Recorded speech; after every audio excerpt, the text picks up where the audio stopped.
So that's my story. Now, I'm not here to talk too much about the sad side of cancer because I've been speaking for many years. I'm not going to divulge how many years because that'll divulge my age, but for many years about the positive sides of cancer. Cancer affects everybody, and when you're affected by cancer, it stays with you forever. It's not just an illness that when you are cured, that's the end of it. It carries on through the remainder of your life, and so for some people that affects them negatively, and for others, like in my case, I've chosen to see the positive side to cancer, and I use my life as a gift. And I feel as though I was blessed with life, and it's my job to bring a message of hope to everybody. And I want to tell you now, I have to be careful not to go too long, because I can talk about this for a really long time. So give me a signal if I'm going too long. My journey started when I was actually 6 years old. So I was diagnosed when I was 10, but when I was 6 years old, there was this amazing guy, Terry Fox. And Terry Fox was 19, and he was diagnosed with cancer, and he had to have one of his legs amputated. And now this guy, I mean, he's a real hero, and he decided that he wanted to raise money for cancer research. So he decided to run across Canada with one leg. Unfortunately, he only made it halfway, and the cancer had spread to his lungs, and he passed away. But he's a legend. And in Canada, there are Terry Fox runs and walks every year, and they raise over $500 million for cancer research. So when Terry Fox ran through my town, I was, again, turning 6, I decided to have a birthday party. And I had my birthday party at my local, I went to Catholic church and Catholic school, and I decided to have a local community birthday party. We had a magician and invited all the kids in the community to come and to bring change. Now this was in 1980, so, you know, change, a lot of $100, $200, that was a lot of money back in those days.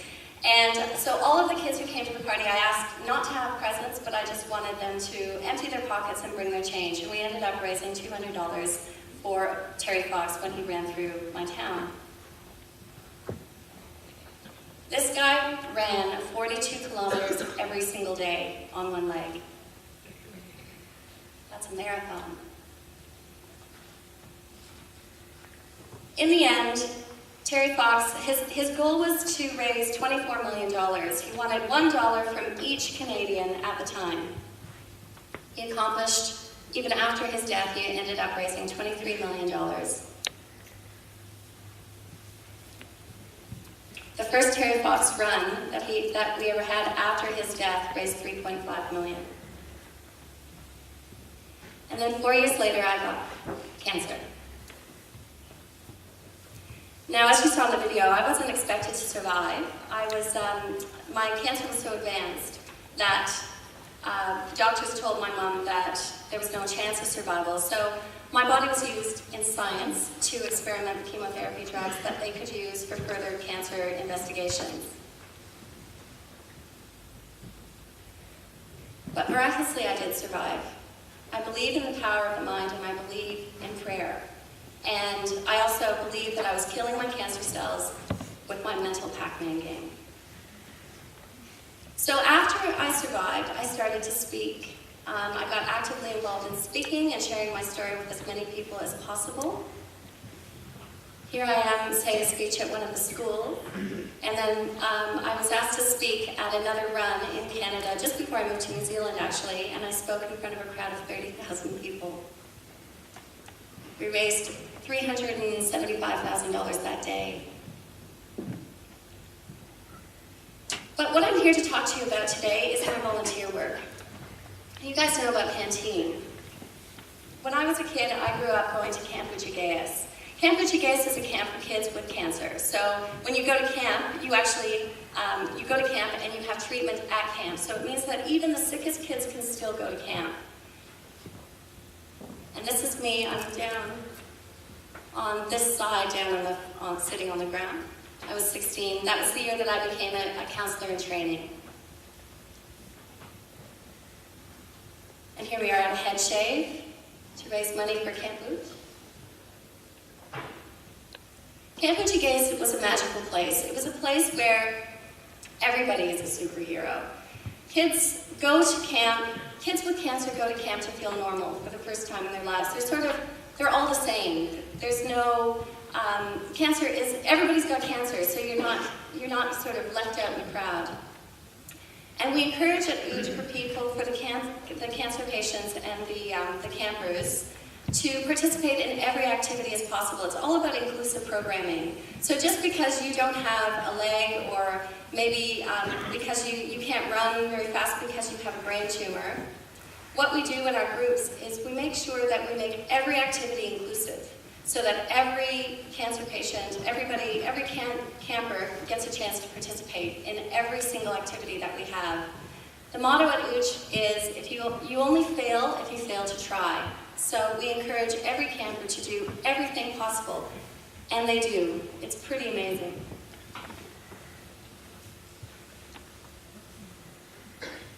These are two of my favorite campers. I shouldn't pick favorites, but they were. This is Beth and Caitlin. Caitlin had Down syndrome, and she also had leukemia.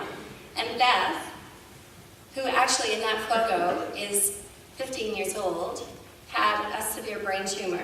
So it stunted her growth. And Beth and Caitlin were the best of friends. They hung out, they did everything together. This isn't a great photo, but I wanted to put it in the slideshow because for me this was one of the most significant memories from Camp Bujagaya. This was the first time Beth ever swam without a life jacket. To us, it seems like no big deal, but to someone like Beth, it was a monumental first. I was crying. And here's our group. We're about to go, oh God, what do you call that? Water skiing, thank you.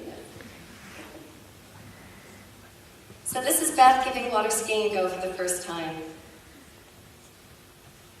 We have, on the boat that we have for water skiing, we have a long rope, a short rope, and then we have what we call a boom. So this is Beth giving the short rope a try. And here's Caitlin with Trevor doing the boom. So it just goes to show that we get every single kid out there doing these activities.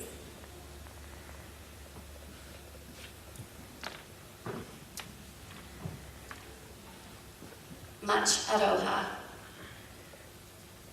And then we took the kids out for an overnight camping trip on an island, on our own, in the middle of the lake. Oh, sorry, this one was a 3-day camp out. So it was just us and a couple of tents and an open fire, and that was it. With 5 very sick children. Their parents would have been horrified. These are some of the activities we do at camp. I want to tell you quickly something about these kids that come into camp. When they first come to camp, there's this fear. Their parents are afraid to let them go. Their child, understandably, has been really sick, and they want to protect them. And at Camp Bujagayas, it's all about letting them go, and they come to camp for 2 weeks out of the summer with 0 contact with their parents. And it sounds extreme, but what we found at Camp Bujagayas is that break away from their parents actually gave these patients a chance to grow and to remove themselves from being a cancer patient to just being an ordinary kid again. And what is profoundly impacting on my work and why I want to volunteer and why I continue to volunteer is when you see a child who comes to camp in a wheelchair and is crying and doesn't want to leave their parents, or they're just scared, and then at the end of the 2 weeks, their parents come and pick them up, and their wheelchairs folded up, packed up with their luggage, and they're off climbing a rock wall with all of the other kids. Of course, these kids, they're not necessarily in a wheelchair because they can't physically walk because they've lost legs, but even so, It's the ones that are so weak that come in and they just gain so much strength from being in a place like this. Every morning we wake up and run down to the lake for polar bear dip. Then we do the Macarena at lunch.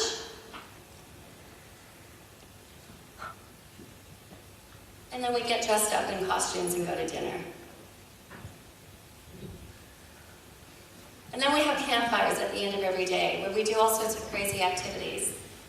This poor guy, he thought that everybody was sticking their head in a big bowl of chocolate, but it was just him and we were all laughing at him.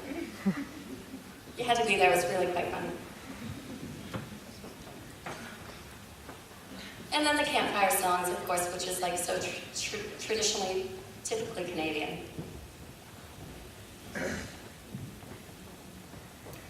And then I use my gift. So I've been given this gift of healing. And I have always run my own business, and I take my gifts and use them whenever I can. And here I am using my gift on one of the patients who was just having a particularly bad day.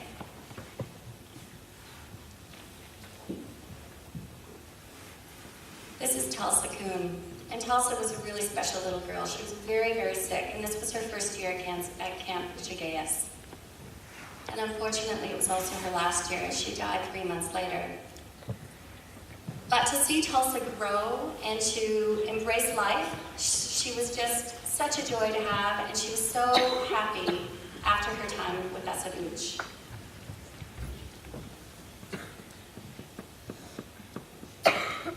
And then I came to New Zealand. And as you saw in the video, I came to New Zealand because my health wasn't very good. As part of the long-term effects of the chemotherapy, my organs started to age. You wouldn't notice, you wouldn't know it by looking at me on the outside, but on the inside I actually have the organs of about a 60-year-old. So my heart's not good, my kidneys aren't great, but you know what, I don't talk about it, I don't really, introduce myself and say, hi, my name's Tracy, I have a bad heart. I just live my life, because as my oncologist said, life has to be lived to the fullest. And that's what I do, and I try to take every opportunity that I can, and I say yes to everything.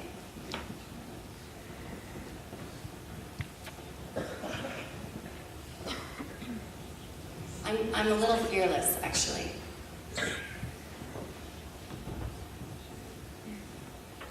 There's a bit of feedback on here. Can you guys hear that? Can we do something about that feedback? Is that right? Here I'm with Noah. You guys might recognize Noah from some of the video. There was a commercial, a canteen commercial on recently. Does anybody recognize Noah? He's one of the most amazing canteen members ever.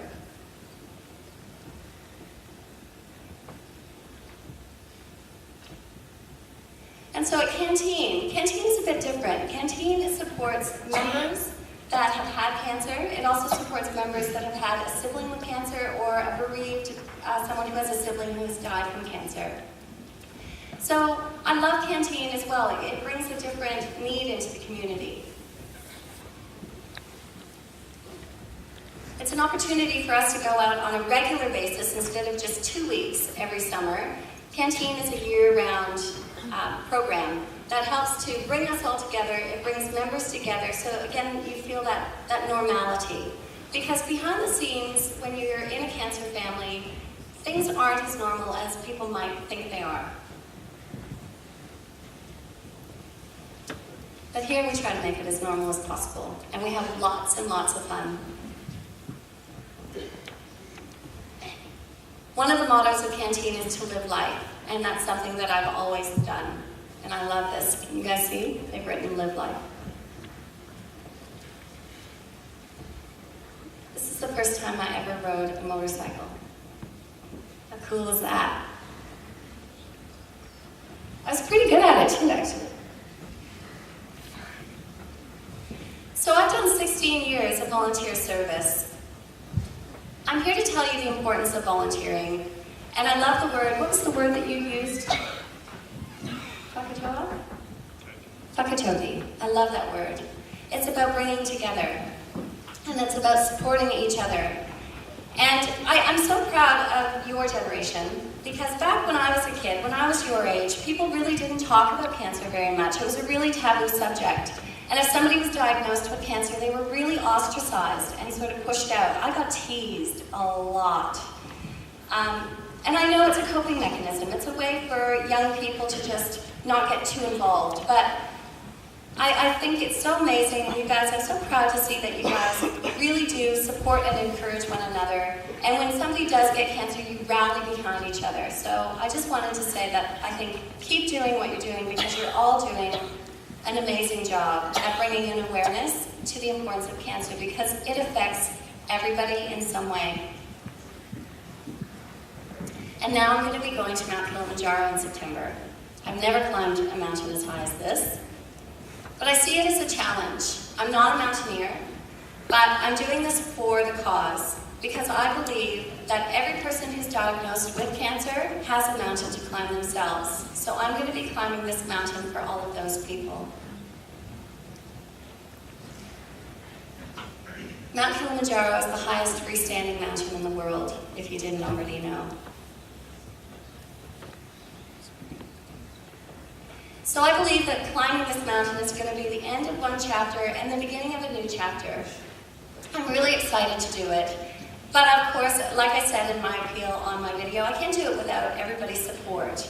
So after today, I really hope that you guys will like my Facebook page, Tracy Pepper's Expedition of Hope. And by the end of today, I'd like to have 100 likes, or 1,000 likes on my page. So with your help and your support, let's make that happen. And share the love and awareness. Thanks, guys.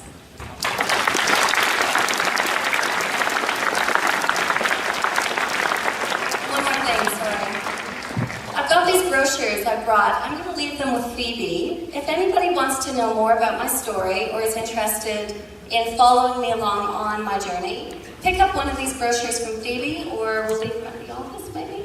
Yeah, and you can get one there. So thanks, guys, and I hope to see you on my expedition page.